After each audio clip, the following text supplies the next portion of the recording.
Jay, as leaders, it's important that we not only look after the ministry or the organisation that we're leading, but that we prioritise our families as well. How do you advise leaders to do that?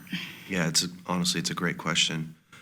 I think prioritizing your family, to me, starts with your core values and understanding that, first, if you're not healthy yourself, which maybe we can talk about that later, but if you're not healthy yourself, and if your family's not healthy, then everything that you do in the ministry is going to be a reflection of those things. You'll basically have to get up there and pretend like this area of your life is amazing, and these areas of your life, you're going to hide them. And so I think what we've seen a lot in the past is we have to give everything to God and nothing to myself and nothing to my family. And so I just like for people to stop and ask themselves, like, what area do I feel strong in with my family? And how's my relationship with my wife? How's my relationship with my kids? How are my parenting skills? How are my communication, conflict resolution skills? Because those are all learned things, honestly.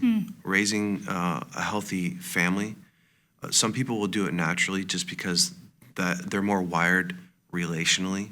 They saw it modeled growing up. But if you didn't, the good news is you can grow that area of your life, right?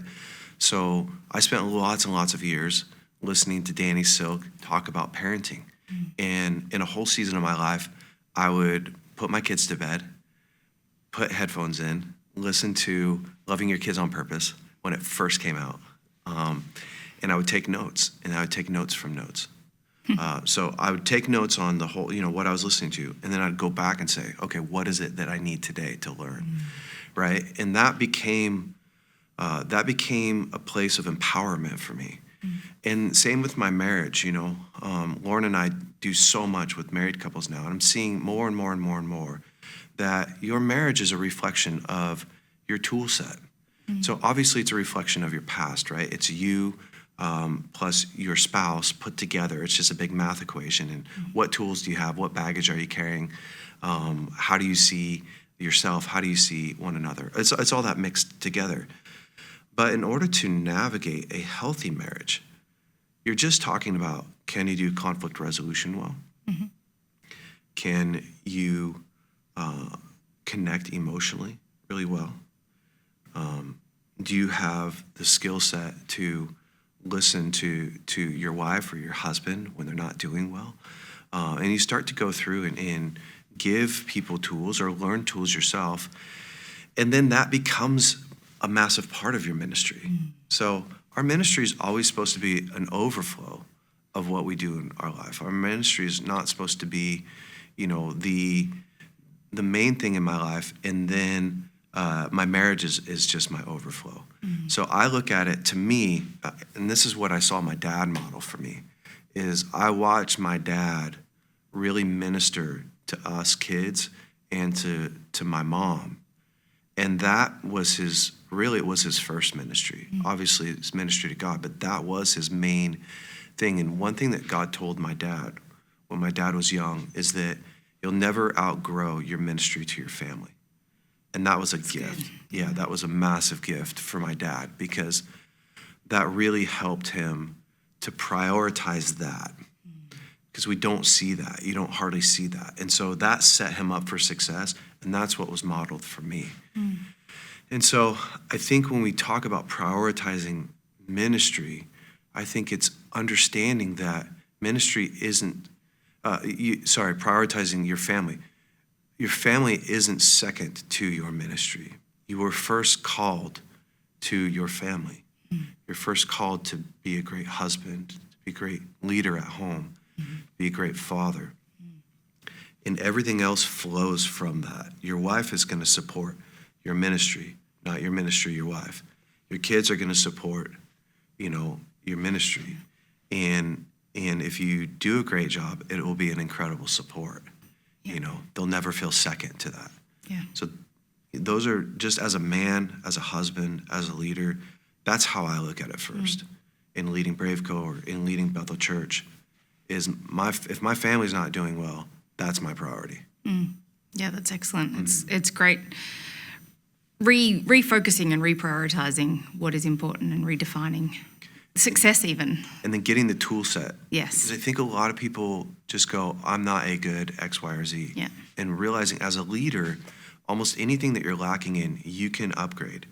Yeah. It's probably painful. It takes a little bit of work. But having a healthy marriage, having healthy kids, it's the best gift that you can ever give to the world. You know, the best gift you can give to your kids is a healthy marriage. Yeah. And so, yeah, just getting those tool sets. Yeah, it's great. I feel like as believers, when we're leading other people, leadership isn't just about leadership principles and how well we can become a great leader, but it's actually a fathering and mothering type leadership where we're asking about their families and the health of their lives and their marriages as well. How do you encourage leaders to help the people they're leading to have healthy families? Yeah, you're going to model it, right? The best leadership is not taught.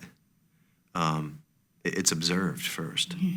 And I think that when you hang around with someone for a long time, if you respect them, it's because of what they're actually doing, not what they're saying.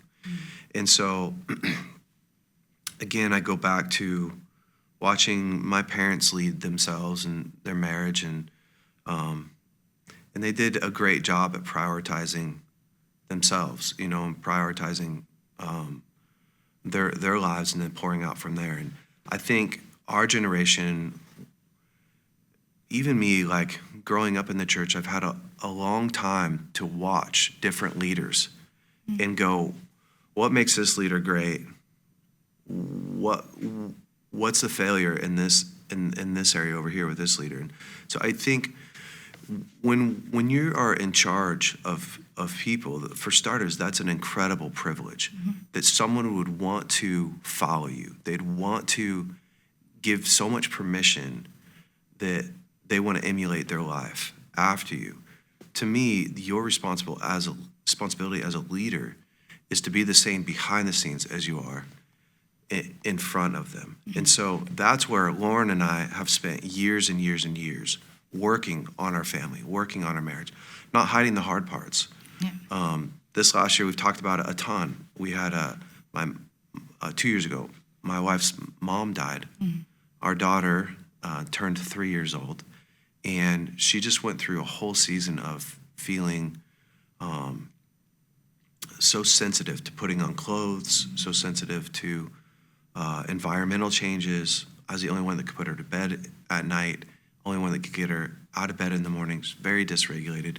So we spent a whole entire year, Lauren and I, going to counseling to learn how to care for our daughter in a completely different way than I have ever had to learn to care for my other kids. I mean, she actually had needs that were different, lots of fears that were different, and it was incredibly challenging.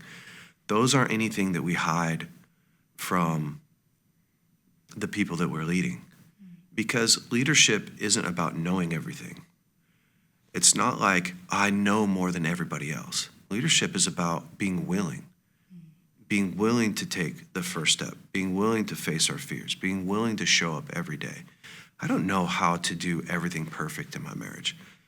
I am 100% accountable to treating my wife with respect, to working on the areas of my life that I need to grow and improve, to the other men around me that are further along than me. I think that's what I've tried to model as a leader, as a leader of men. I've really tried to model. You don't have to know everything. You don't have to be perfect. You're not going to be. We're going to face challenges where I feel afraid, where I feel overwhelmed.